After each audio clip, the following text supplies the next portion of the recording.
you can, relax, like a loving kindness, compassion, and faith, that kind of good thought. Good thought make you feel relaxed, feel comfortable. Yeah.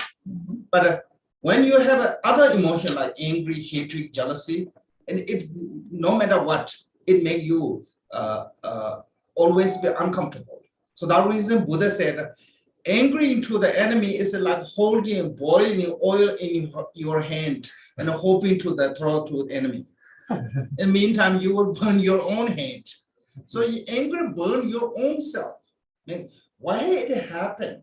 Like those emotions, like a negative emotion, make us uncomfortable because they are not part of our mind.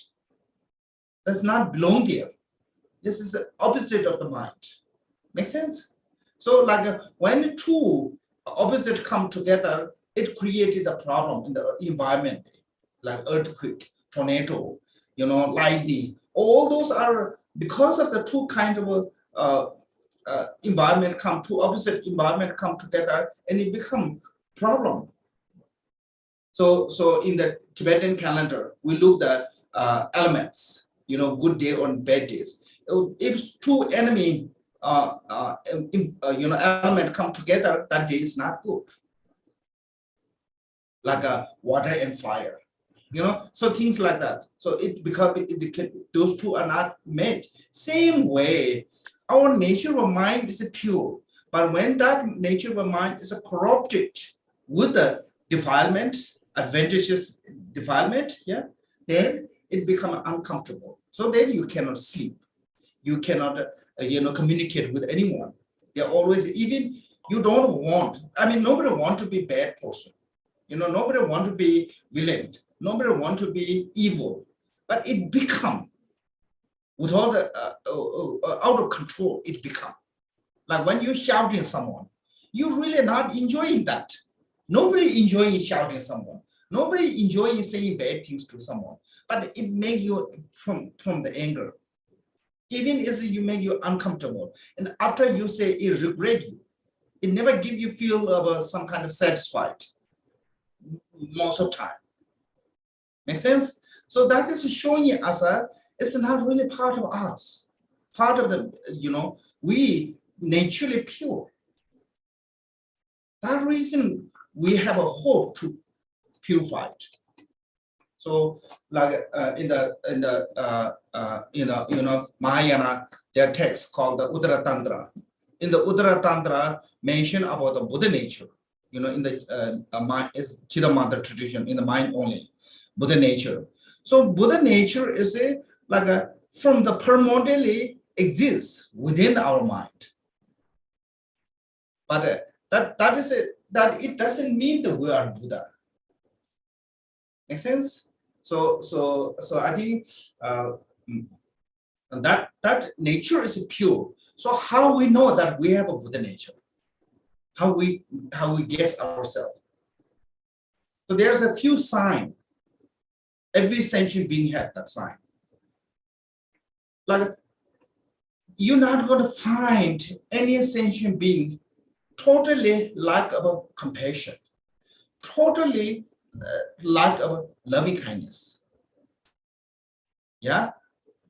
So some degree of loving kindness you can see from anyone. Even the vicious one, they have some degree of loving kindness. Like some animals, every day they hunt, but still they really care about their family. Make sense? Mm-hmm. So you're not going to find any sentient being totally like what called totally lack of loving kindness and compassion. So the reason is why we're not finding that one is because everyone have a Buddha nature. That is a sign of a Buddha nature. Why you have Buddha nature? One is that one. Second one is whenever we see suffering, we feel sympathy. Even you don't know that person. Of course, then whenever we experience the suffering, we never be, we wish to be free from that. That's automatically comes. You don't need to think about that. automatically it comes as I wish to be free from this suffering. Then when we have some kind of joy, we enjoy with that. We what call that? Rejoice with that. Automatically happen. And you're not going to find anyone who doesn't want to be peace and nirvana. You're not going to find anyone who want to be free from suffering. Make sense? So that is the sign of a Buddha nature. Like we don't see the Buddha nature truly because our mind is totally corrupted, but still there's some sign that can tell there's a Buddha nature. So those are the signs. Like we cannot see the behind the mountains of fire, but we can see the smoke. Because of the smoke, we say there is a sign of fire. Make sense? So this is this one is this kind of emotion is you're not going to find any sentient people who are totally like those emotions, that wish, those desire. That is showing us that we all have a Buddha nature, everyone. But then you cannot say, sometimes people have this kind of attitude, oh, samsara and nirvana is the same.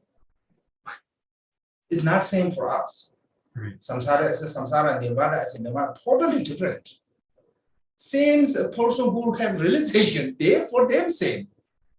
For them, same. How it becomes, for them not going to hurt by the poison and not going to hurt by the medicine. For us, when we drink the poison, it will kill you. If you take the medicine, it will heal you. It's a huge difference. For them, poison and medicine no different. Make sense? Like when Buddha was alive, somebody invite, including Devata and one guy, they come together, they want to kill the Buddha. They offer Buddha poisonous food. Nothing happened. The really like deadly poison give him in the food. Buddha ate. And Buddha only took his disciple who is Arhat. At that day, Buddha said, only Arhat come with me. So non-Arhat shouldn't join today's meal. The reason is those Arhat, they have that realization. Sameness of the samsara and nirvana. Then yes, you can say samsara and nirvana as one.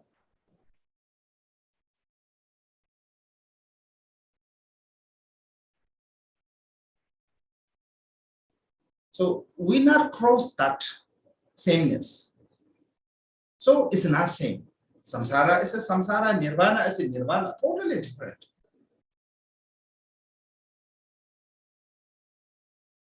So in the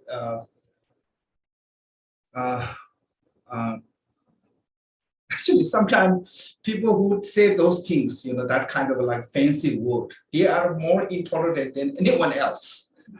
They cannot tolerate small problem. It become a big issue. Yeah, become upset easily. But then they said the samsara and nirvana is one. So clearly it's not one. Totally different. If you have that realization, you will have a feeling same way. When somebody said to you something nice, you have no really attachment on that. When somebody said to you really nasty things, you're not going to have an angry thought. That is what called the one taste. Then you can say samsara and nirvana as a one. For you, yes.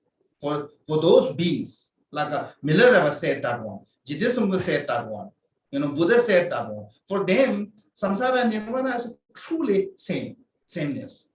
But for us, no. So that way, even we have a Buddha nature, we're not yet there. We have to work to get that. Make sense? So that way our water is like a really dirty water, muddy water. Actually, poisonous water, can say, chemical water. Like a bleach. Oh, yeah. Or what call this? Put on the battery. Bacteria? No. In the battery. Acid. Yes. Our water is acid. Burn everything, including ourselves. So we have to make that one from that kind of acid water of the mind to become nectar of pure mind. So that's not going to come free. Have to put effort. Lots of people think just do some prayer, some recitation mantra, they will get what they want. It's impossible to buy that one. I'm not trying to encourage you, because if you look those Bodhisattvas, like we're talking about the Vajrasattva, yeah? How long Vajrasattva took to reach his goal, his prayer? Many years. After he made the vow, aspiration prayer, and he put effort to accumulate the merit to accomplishing that prayer. So sometimes we think, long as we put the prayer, it will happen. Start from the prayer tool until it reach to the actually accomplishment. Long goal. Make sense? That way, bodhicitta, there's two kinds of bodhicitta. Aspiration bodhicitta and action bodhicitta. If prayer alone work, we don't need action bodhicitta. Aspiration bodhicitta alone, okay, yeah? Make the great aspiration, then just have a cup of coffee and talk with the nonsense things.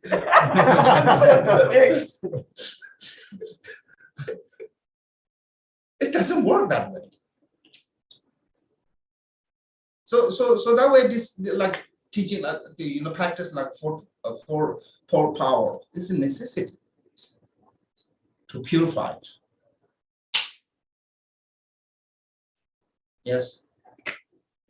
Is there's a little bit of merit though in chanting mantra? Oh, of course, yes. Yeah. That's a part of the accumulation merit. That's a yes, because you call in the deity's name.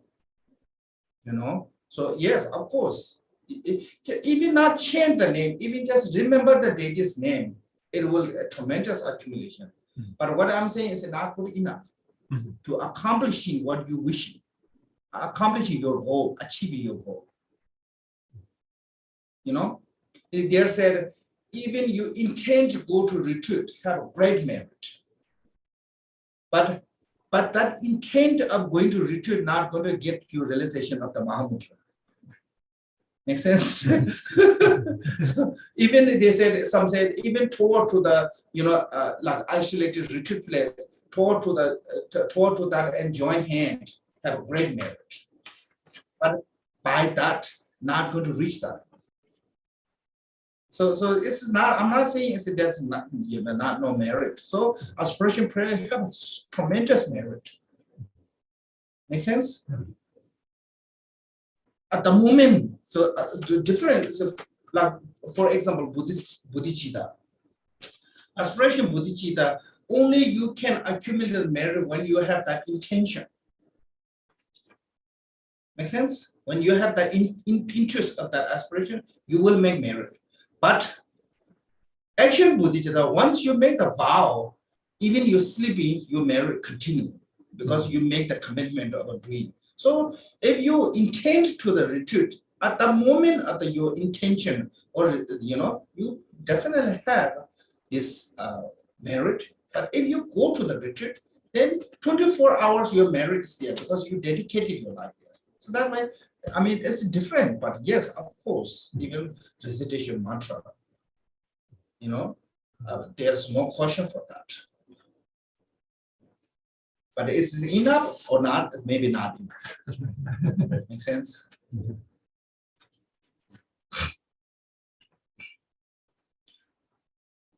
Actually, this is, I don't know, so funny. Buddha, not really favorable with just doing prayer. Buddha himself said, prayer not going to give you all the, what you wish. But then somehow the Buddhism is now, it's all about the prayer. I don't know how it comes. Because Buddha himself said, when one king requests him to pray for his parent, he said, my prayer cannot make the, something is real. Like I cannot make, by my prayer, I cannot make rock sink in the water. My prayer, I cannot make, my prayer, rock flow on the water. Yeah. I cannot make prayer that my prayer sink all the husk under the water. So I can, from my prayer, I cannot against the nature. Make sense? Okay. So that way Buddha said prayer alone is not going to work that way. You have to put the action. And there was one, His Holiness John Rupa's interview on the Rubin Museum. He said he doesn't like the word peace because when people talk about the peace, kind of like involvement of the laziness, or just peace, do nothing. He said he liked the more like word action. I think that's true. So that way we have to put the action to accomplishing that one. So how to put the action is like a Vajrasattva and the many there's like a jewel ornament talk about the how to purifying our negative as through the four powers. You know, lots of time we have this idea about when we recite the mantra, we will gain those all enlightened qualities. Yeah. Truth is we don't need to gain any enlightened qualities. Enlightened quality is within us. Right now, those qualities are not functioning because of the defilement. So it's just like a rusty engine. Engine will function if you clean that rust. Make sense? Like rusty tire. You don't need to make the tire, just clean the rust. So same way, our mind is like that. We don't need to, gain something enlightened quality which is we don't have. As long as we eliminate all unnecessary, can say baggage. As long as we can purify all those unnecessary baggage, we will have those all enlightened qualities. So I think this reasons this practice like a four power is really necessary to remove eliminating those all defilement. Then yesterday we talked about the what called the power of remove, remorse. Yeah. So remorse means that we have to acknowledge our mistake as a mistake. We have to acknowledge that because lots of time we are so ego. We have a really high ego. Especially when we get some education, when we get some understanding, when we get some knowledge, then our ego has become so high, then we don't want to be, willing to accept that we can make mistake. When somebody tell you your problem and you become unhappy. Lots of time we have that. I think not, when somebody said to you something that is real, but it's, so that way, I think English, American, they say truth is hurt. What call this? Oh, the truth hurts. Yeah, truth hurts. Yeah. So why it hurts? Because our ego. Make sense? We don't want to know our problem, actually. We want to pretend like we have no problem. So if we're not recognizing our problem, this is in the Buddhism said, Buddha said, if you're not recognizing your problem, you cannot understand, or you cannot recognize the source of problem. If you cannot recognize the source of problem, there is no solution. So if you want to recognize your, you want to find the solution, you have to understand your problem. When you understand your problem, you will understand your source, that source of problem. So the reason Buddha's first teaching is a suffering.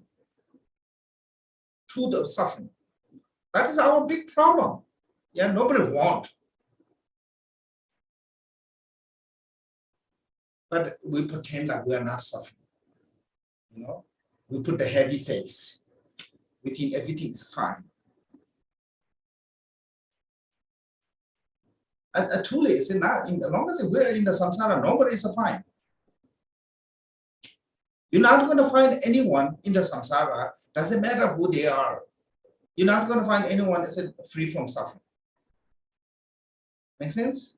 So we have to acknowledge, we have to recognize our problem. That's called the truth, so knowing of the truth of suffering. So then we get the remorse, oh, that's not good. So otherwise, what if we, avoiding, can say avoid, yeah. Mhm. If we're avoiding our problem, we never have the remorse. We love to put in makeup. Always put in makeup. Every life is put with the makeup. We walk with the makeup. Don't show or whatever, what's going on. So we need a remorse, remove the makeup. Acknowledge the old problem.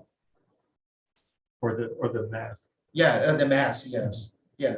So I think power of the remorse means that you have to acknowledging your problem, and you have to acknowledge that's that's source of all the other problems. I think that one. Then that one then. So once I think this one, like a remorse, power of the remorse, I think can say both truth of the suffering and truth of the source of suffering in the form of the truth.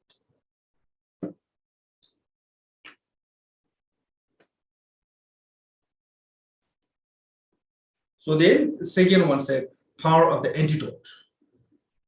Then like in the Tibetan doctor, I think maybe Western is the same, maybe not same, I don't know.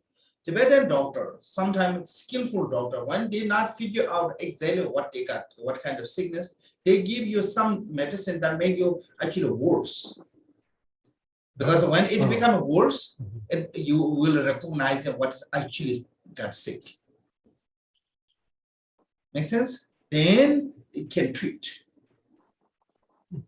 So doctors, most important is they have to understand what is the really problem before the treat. So power of the remorse. Remorse is we have to understand our true problem, our real problem.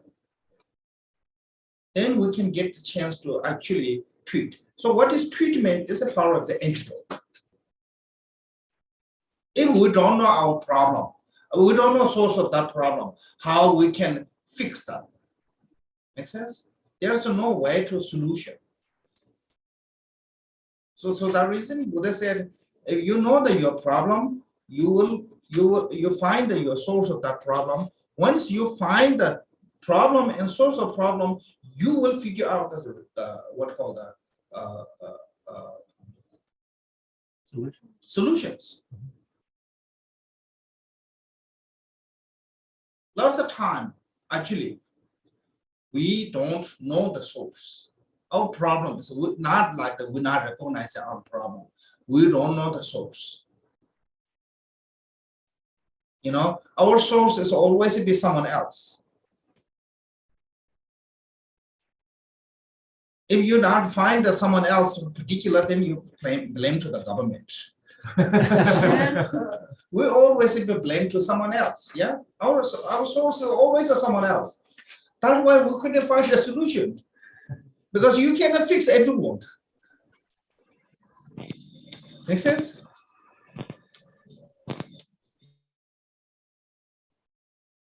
I mean, there's no way you can fix everyone. So Shandideva said, if you try to make the whole ground as smooth, impossible. But there's a way solution, just wear nice shoes. You can walk anywhere with smoothly.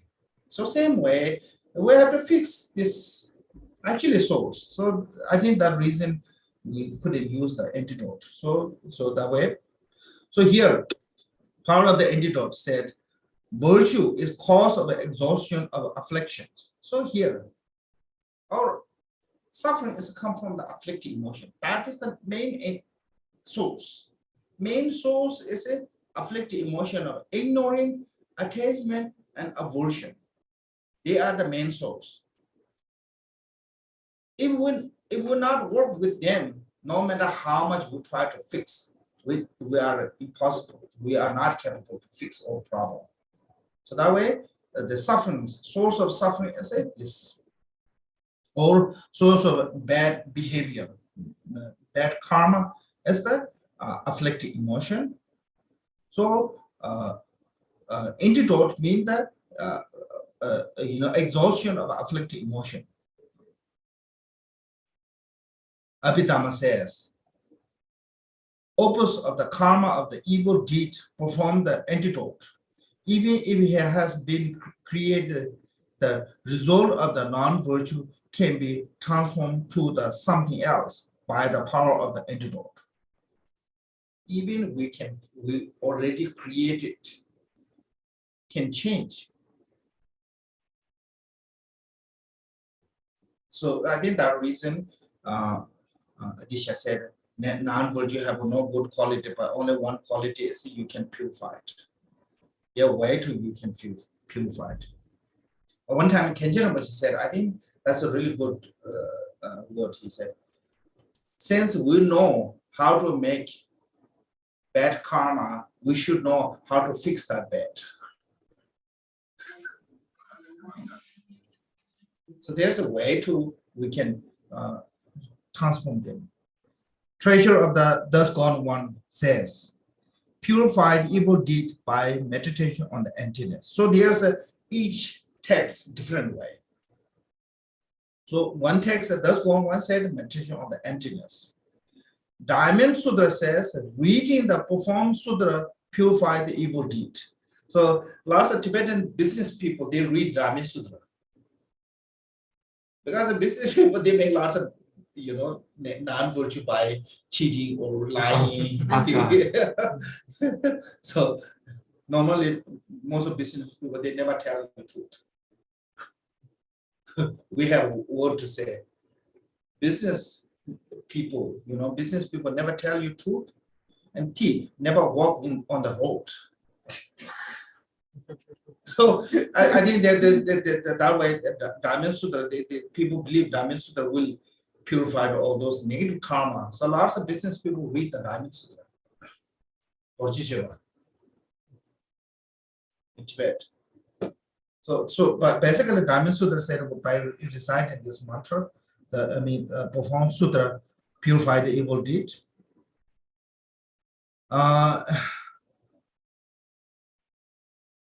And the Super Request Sutra says, recitation of the secret mantra purified evil deed, like Vajrasattva's mantra, like Om Mani Padme Hum, whatever. It's evil deed, not called. And Flower Heap Sutra says, making offering to the Tathagata stupa purified the evil deed. Sutra chapter, the body of the thus gone one says, evil deeds are purified by making image of the Buddha, like a statue and things like that, and tangas. And furthermore, it is said evil deeds are purified by listening to teaching, reading text, writing text, and so forth, according to your interest in the virtuous deed. Discourse of the discipline says, one who committed evil deed can purify them with the virtue and radiate it in the world like the sun and the moon emerging from behind the cloud. One might think that one must perform the many act of the virtue he had non-virtue. That's not necessary. So okay, so this one said those all sutra different. Each sutra said different way. I think those all is true, because long as you do opposite of the negative, all becoming antidote of the non-virtue. But Buddha mentioned the 3 trainings for the Dharma practice. Every Dharma practice is a part of this 3. Training of the morality, training of the samadhi, training of the wisdom. From the training of the morality, training of the samadhi, it reduces the negative. It's reduce the negative, make much smaller, but cannot uproot it.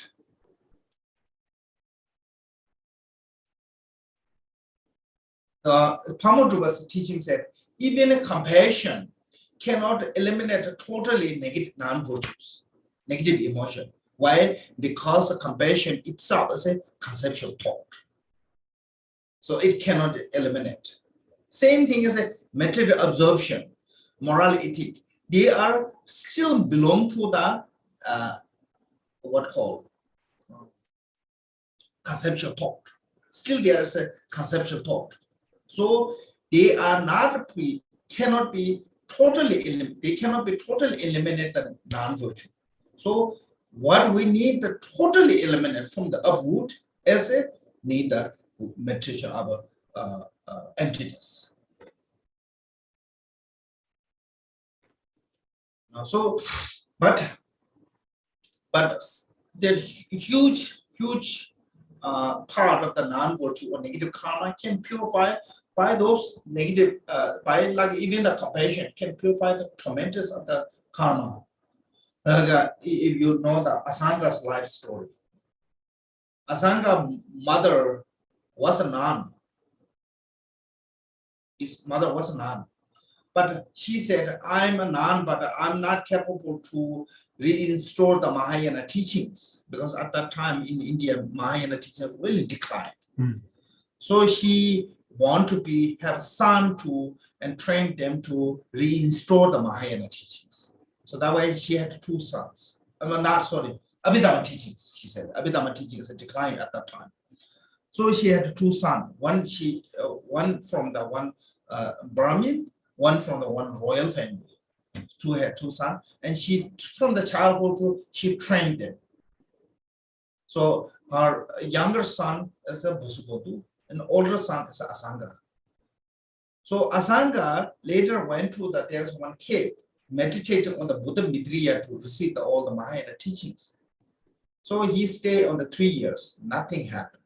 He come out, and there's an incident. One guy making needle from the iron bar, and with a what call this cotton,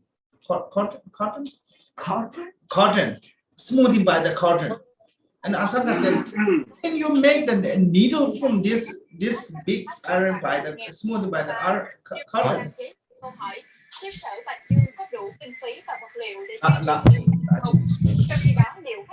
Not like sand what what called sandal, sandpaper.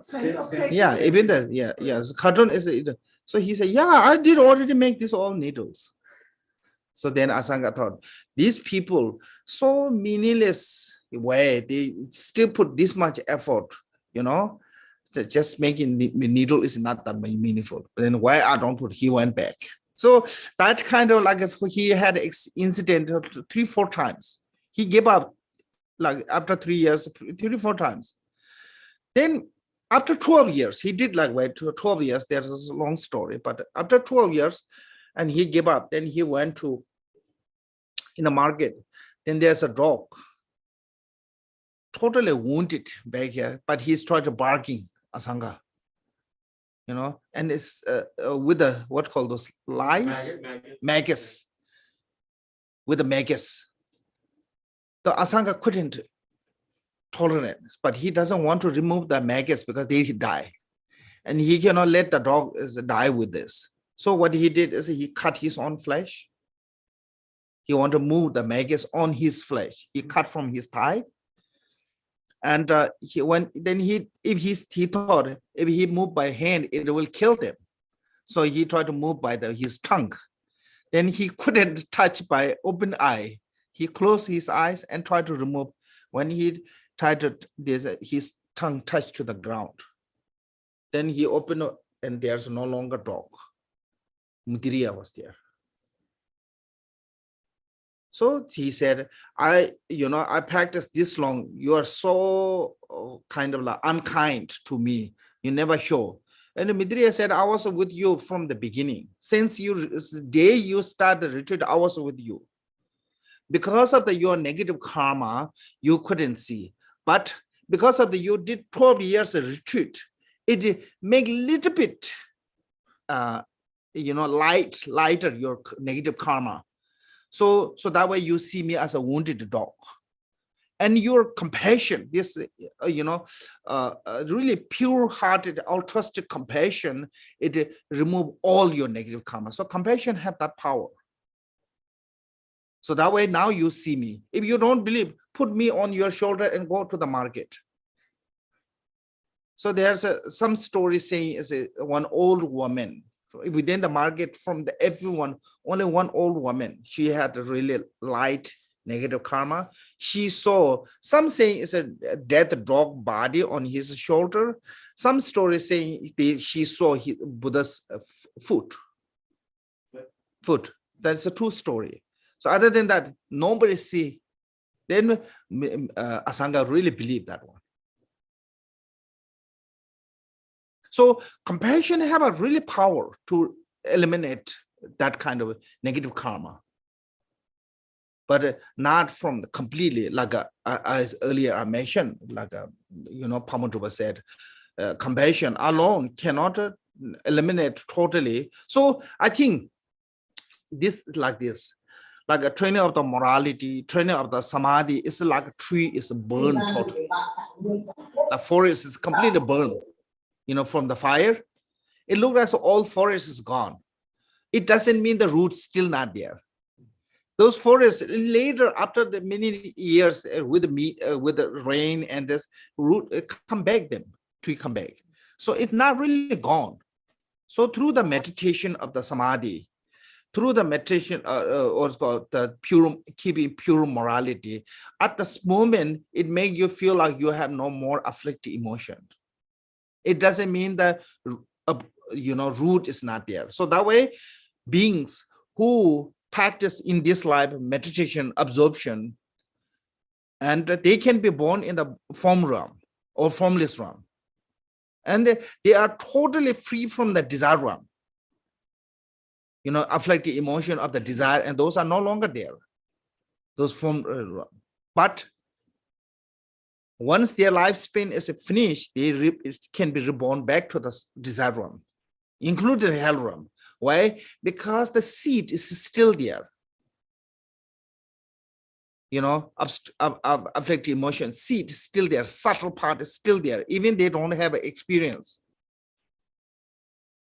So that way, like training of the morality, training of the samadhi cannot totally eliminate, but by offering to those all we mentioned, by offering to the 3 jewels, by building statue, building tanga, building tax, or writing, or sponsoring, all those can accumulate a great merit by those. And it will reduce a lot our heavy negative karma by those. But then totally how to eliminate is a meditation on the emptiness.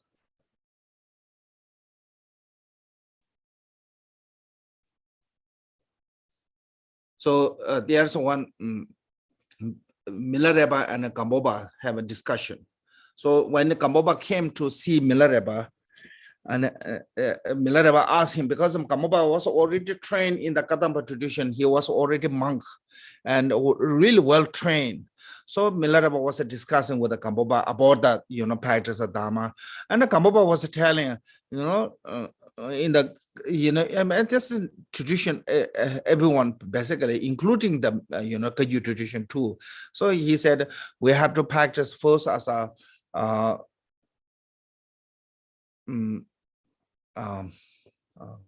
eliminate our first as afflicted emotion, and second cognitive emotion, then last is a subtle emotion. So Milarepa repeat to him, is replay him, I work with the cognitive emotion first, Shijitiba. Knowledge, what called the obscuration of the knowledge. Then Gamboba asked, what happened to the obscuration of the liberation? He said, when I eliminate the obscuration of the knowledge, obscuration of the liberation is naturally it disappeared. So certain way you can do that one. Certain beings, like a person like Milarepa, you can walk directly to the emptiness. Yeah. And those are mostly people who directly can meditate on the emptiness, is mostly as they have been many lifetimes experience, trained. Why? So that way they don't need to go to those step by step of the morality, samadhi, meditation. They can directly receive the nature instruction on the nature of a mind, and they will realize, like King in the Buddha. But ordinary, it should go to step by step. So that way we have now system of Ngondo. It's a necessity. We step by step. I think one thing is that one. Two things is why, if that is emptiness only alone can eliminate that or negative, then why just work on the emptiness? If we not go to step by step, emptiness is so profound, and that gap of gap of the nihilism and emptiness is so small, as most people not recognize that. Easy to can go to nihilism, then still we think that is emptiness, and that means that we're going totally opposite from the emptiness. So that reason is really safe way how to get their emptiness is like Buddha taught. Buddha taught first, he taught in the Four Noble Truth. Yeah, law of causality. More you understand the Four Noble Truth, the deeper you get closer to the emptiness. Then you will truly understand the Four Noble Truth after you have a direct realization of the emptiness. Make sense? So that way it's not like you just from the beginning to just go to the emptiness, meditation on the emptiness. That way you can eliminate from the root. It doesn't work that way for the common, just ordinary people. Only a sudden people is called the wombu numbu chijarwa. Chijarwa means the instantaneous one. Instantaneous one is why they become instantaneous ones, because they already trained in the past life. Previously already gone through all those trainings. And this life, they don't need to receive too much instruction, too much practice. The instant, just some small instant make them to realize, like a solitary realization. Solitary realization, they went to training part in the many lifetimes. And at that lifetime, they don't need a teacher. They just need some small instant. That small instant make them awake totally. Recognizing. So it's not going to happen that way. So that way, this all is necessary. Here mention the list from those all from the different sutra. Those are necessary for the antidote of the purifying our negative karma.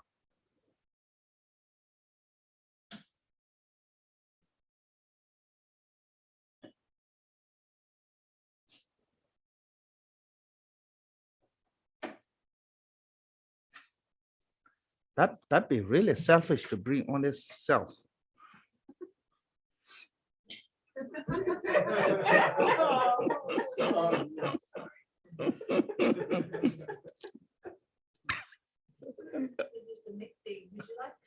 No.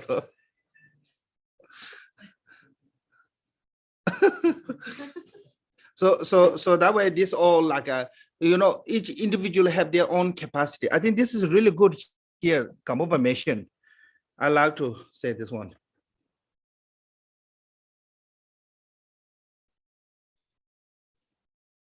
Said this Nam a sutra from the body of thus gone one says. Sutra chapter on the body of thus gone said, evil deeds are purified by making image of the Buddha. And furthermore, it said, evil deeds are purified by the listening, teaching, reading text, writing text, and so forth, according to your interest in the virtuous deed. So according to your interest, just whatever make you easy, do that one. What is your capacity? Do that. Some people are really good for doing certain works, really good. Some people are really good with the recitation of a mantra. Some people are really interested on that. Some people really do ritual practice. Some people really like to meditate. So each one have their own way to engaging with the Dharma. There's no like one is right, one is wrong. Make sense? So this according to, then one day we will reach to the meditation on the emptiness without the mistaking, without the getting into the nihilism. Otherwise, I mean, everybody just try to meditate on the emptiness. If you would think that is easy, I think that is a mistake. Yeah, lots of people think that meditation on the emptiness is easier than. Yeah, lots of people say just Zen. Yeah. So that reason, when Zen come to Tibet, this is truth. When Zen come to Tibet, the king said doesn't want that system, because Zen doesn't believe that going through the method. That is different between the Zen and the Mahamudra. Mahamudra said you have to go through all the method like we do the Ngodo. And Zen said I directly meditate on the, that yeah, that one. That's a little bit different. Yeah, so those, I'm not saying it's Zen is wrong. I mean, like when Mahamudra will train one, then you have to act like Zen. The Milarewa said, when you meditate in Mahamudra, do not engage in the physical activity. Then you're not allowed to use the prayer wheel, you're not allowed to use the mantra, you're not allowed to use the text, reading. Actually, when you truly meditate on the Mahamudra, then you will have nothing. And certain practitioner, really like a deep practitioner, they avoid all the texts. They never read anymore.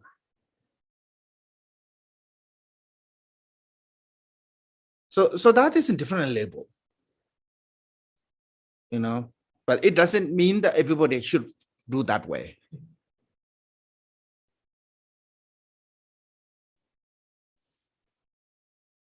So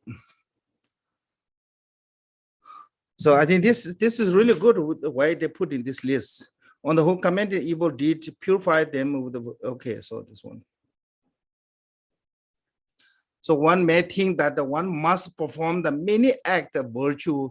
He had a non-virtue, that is not necessary. The Sutra of the great Parinirvana says, perform of even one virtue annihilated, yeah, many evil, annihilated many evil deeds. For example, small Vajra split a big mountain, small fire burn all the grass of the small amount of the poison and kill the sentient being. In the same way, the small virtue purify the great evil deed. Therefore, it's important to make effort toward virtue. So this is, I think, really good, because sometimes we think, oh, mine is not good enough. It's too small. It's almost like nothing, Better than nothing, of course. Even joint hand is better than nothing. Even one recitation mantra for the daily is better than nothing. So that reason, some sutra said, if you recite this mantra, you will reach the nirvana. That is for the people who have discouraged. Oh, I'm not good enough. I cannot do this one. Those kind of people give the encouragement.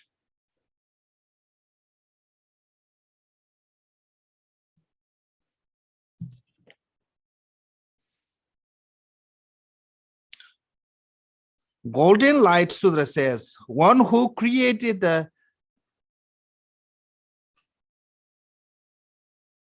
undominable evil over 1,000 kalpa by the confessing it, all ones will be purified.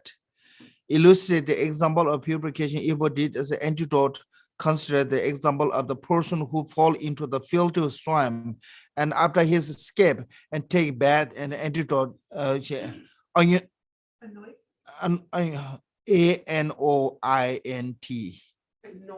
Anoint himself with the fragrance as an old-time Udayana.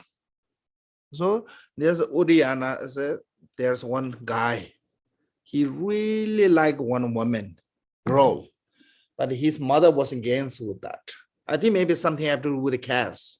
I don't know what is the main reason. She really, so she even slipped his door nighttime, that make sure he not go to her. Then some way he was so attached, he killed his mother and went to her. And when he got to her, and his heart was beating so fast, and she asked, what happened? And she said, I killed for you, my mother. And she kicked him out, of course. So then he joined to the monastery.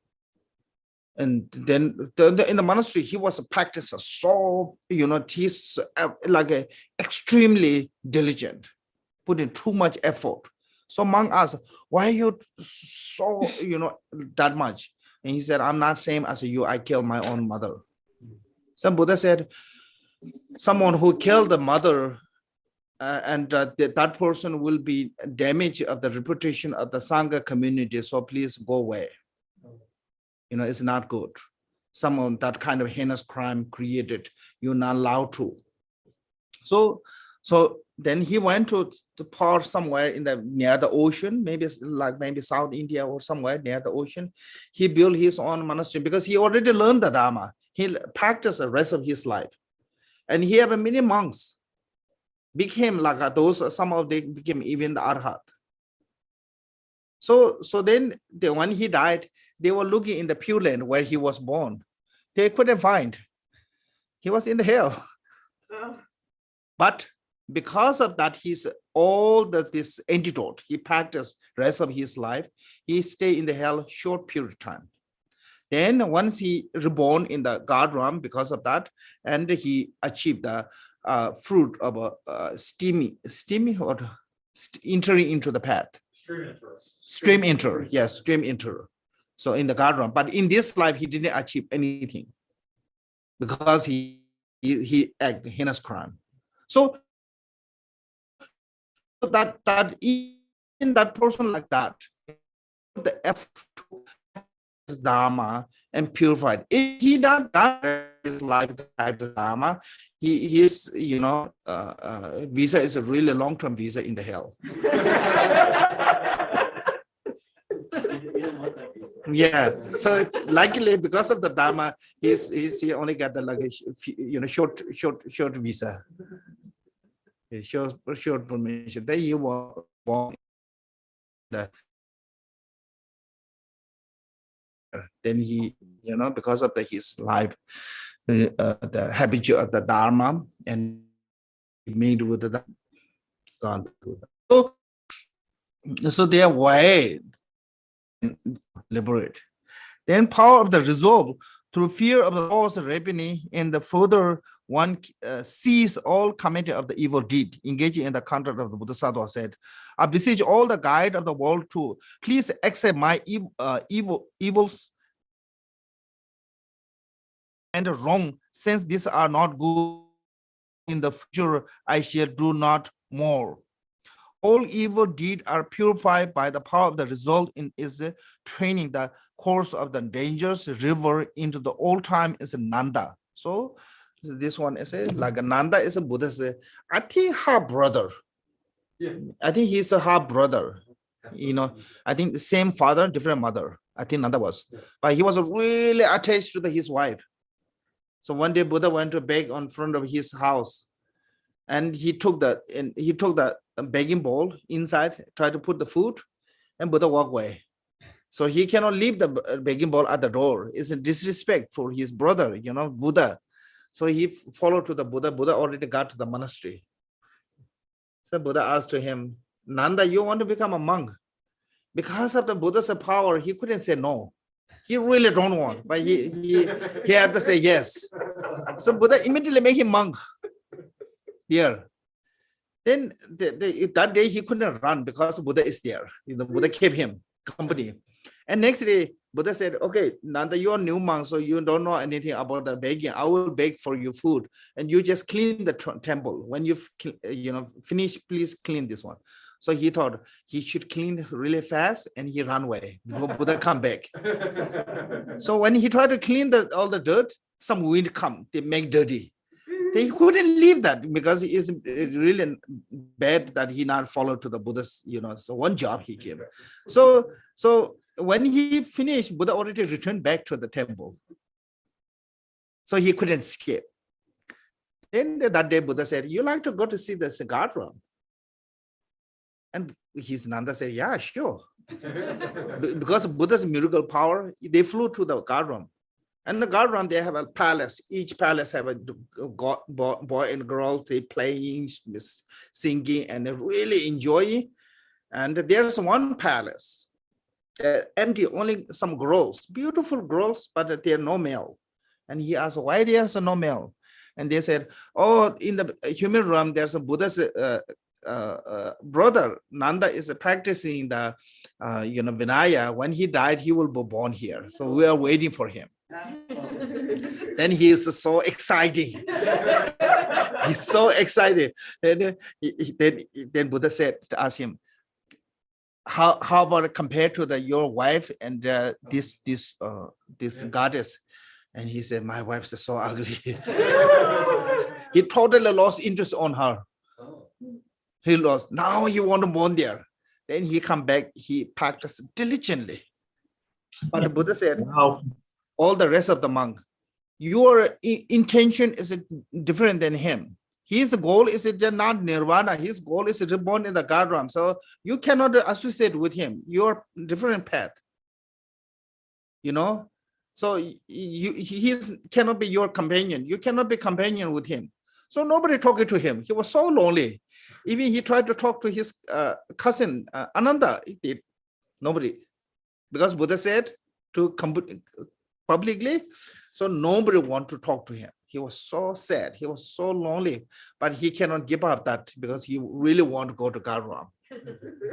And Buddha said, when he was really sad, you like to see the hell room? And he said, sure. And he followed to the Buddha. Then in the hell, liquid iron metal, what called the boil, and boiling hell beings, cooking. Every part, there are so many parts. One part is boiled, but no sentient beings.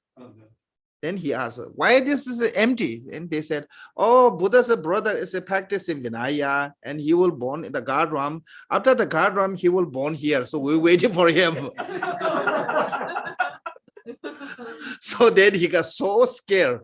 Then all his attachment on those, and totally lost. And he became one of the most renounced practitioner of the Buddhism, renounced practitioner of the Buddha's disciple.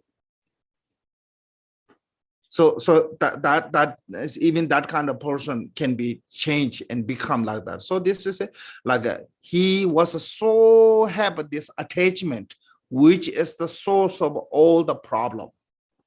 Make sense? So that way said power of the resolve mean that he just then learn how to let go of this all attachment. So Nanda. Then the last one is the power of the relying. I think power of the relying, there's two different type of a power of the relying. Power of relying on your own mind stream, can say the mind stream, and relying on the outer object, like a Vajrasattva. So relying on your own mind stream is a Tibetan is called the Rangyu or Ten. Rangyu means your mind stream as a power of the relying. So that means that taking refuge, generating bodhicitta. That kind of practice is called the power of the relying of your own mind stream.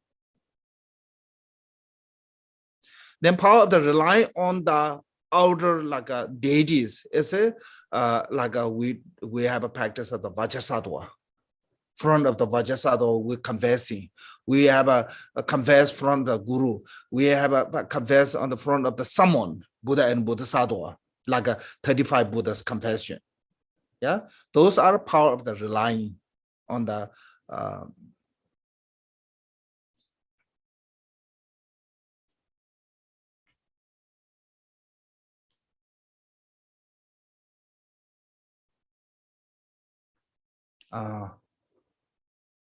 power of the relying on the also share you think it. Share you mean the object to the confess. So that is I think taking refuge is maybe more like inner. So I think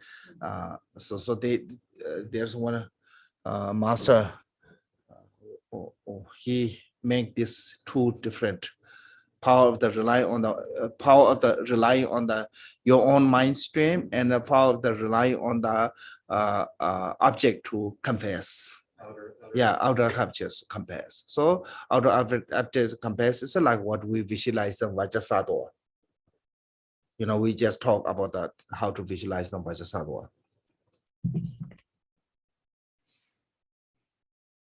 So I try to read a little bit.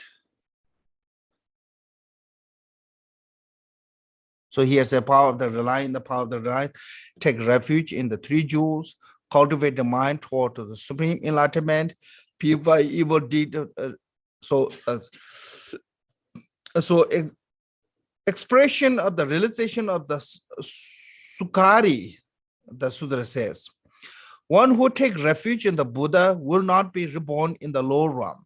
By leaving the body of the human, one will attain the body of the God. Because refuge alone cannot get to the, I think this is talking about the way is a God is a, my guessing, because a refuge vow is belong to the Vinaya vow. Yeah, Vinaya vow alone cannot get you the nirvana, liberation. So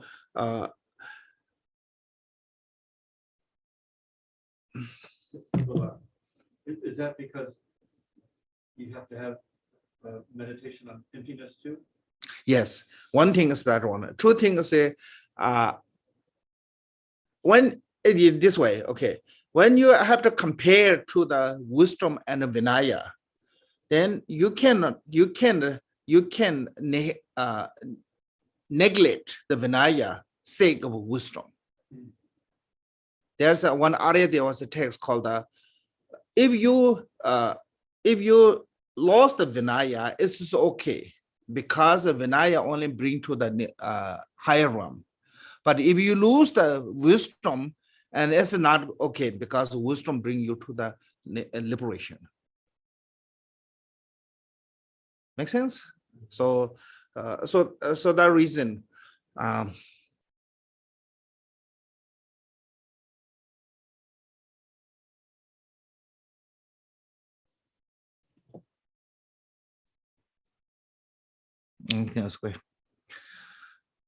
the cultivating the mind of a supreme enlightenment. Plenty of the Noble Stock Sutra says it causes exhaustion of all the non-virtue, like burying them underground.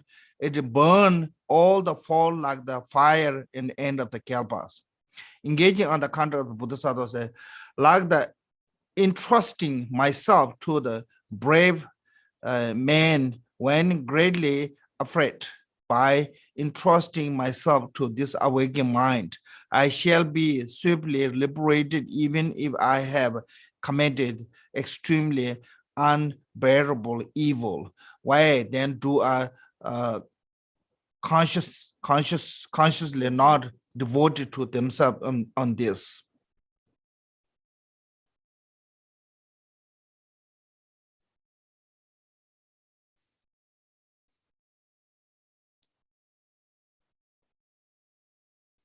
So this is they said this is like Ajata Shatru. So most of we know the Ajata Shatru. Some reason he killed his father. Some saying is for his power. Some saying other reason. But somehow he put his father in the prison and die in the prison.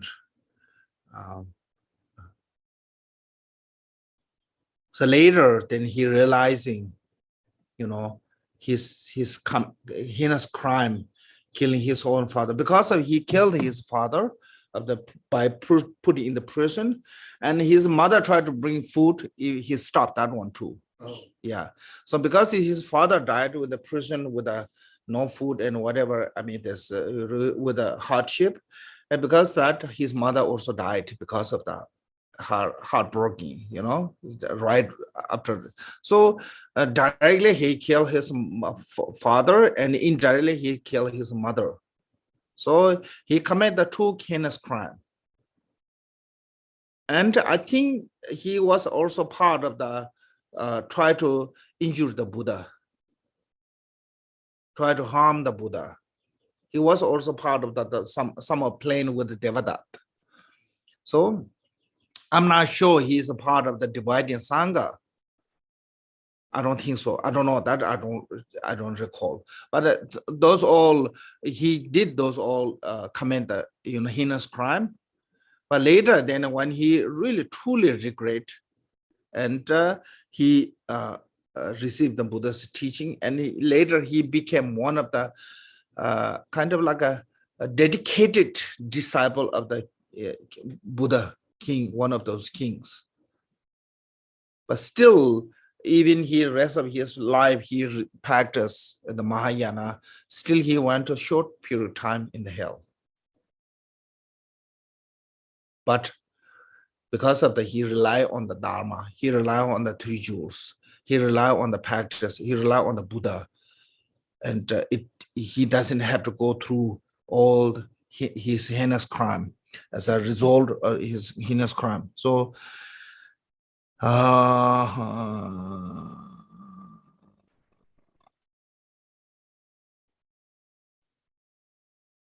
so there's Nagarjuna's, this quote is really famous.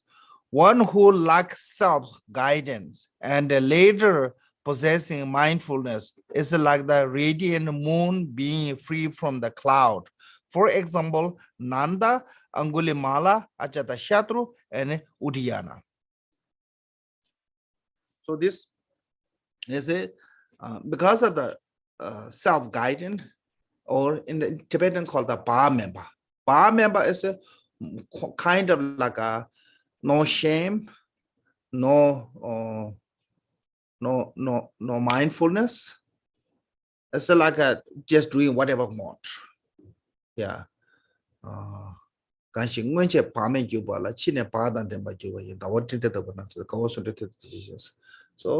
later it become a later become, so it means that at the beginning they not recognizing what they're doing was a mistake. Yeah. Then later they recognizing what they did was a mistake. So that way, that is it, like those Nanda and Angulimala and those 4. So there's a way to you can purify. Then even these kind of people who really done the worst heinous crime, they still have chance to liberate them from the samsara, and they get chance to have a realization, and no caution for the common people who haven't done that kind of heinous crime. Make sense? So I think the why they put in here example of those 4 people is within the human history, this kind of crime is the one of the heaviest negative during our time. Can say heaviest negative karma. So even those kind of really, really evil one can be liberated, can be purified. Then why not for rest of other, So even the heinous crime can be purified. So that way Kenji Rinpoche is saying it was a kind of a right, if we know how to make the negative karma, we should know how to fix that problem, purify that negative karma too. Because this is why he says is a reason is sometimes we lots of Buddhism, especially Tibetan Buddhism, we use as a karma as a try to make like a handicap. Make sense? Oh, just karma. It means that I cannot do anything. That's not true. We can fix that one. We cannot just leave as a karma as a whatever they happen, let happen.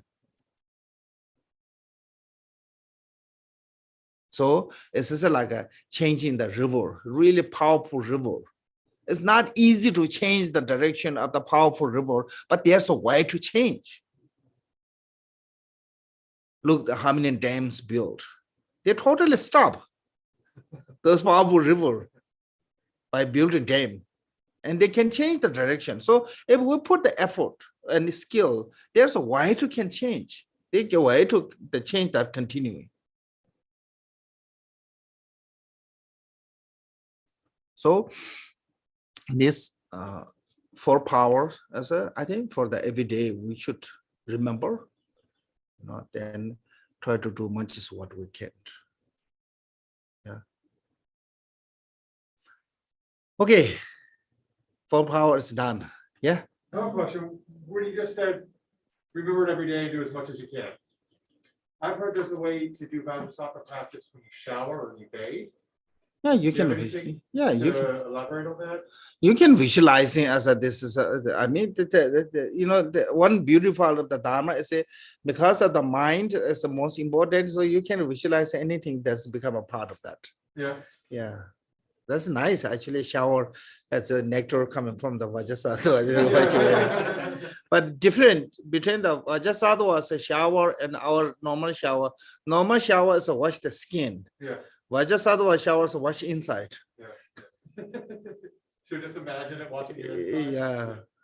So that means you have to stay under the water. What called that? On your crown. On the ground, Yeah. maybe longer. I don't know. Shall we take short break? Om Bhazan Sadhu Samaya Mano Balaya Bhazan Sadhu Denum Bhai Ishan Dedro Membawa Sudo Jayo Membawa Subo Kayo Membawa Anuradho Membawa Sawa Siddhi Membraya Sawa Gama Sutame Zitam Shriya Guru Ha ha ha ho Bhagavan Sawadadangada Bezrama Mem Benzam Bezemba Ma Samaya Sadhu.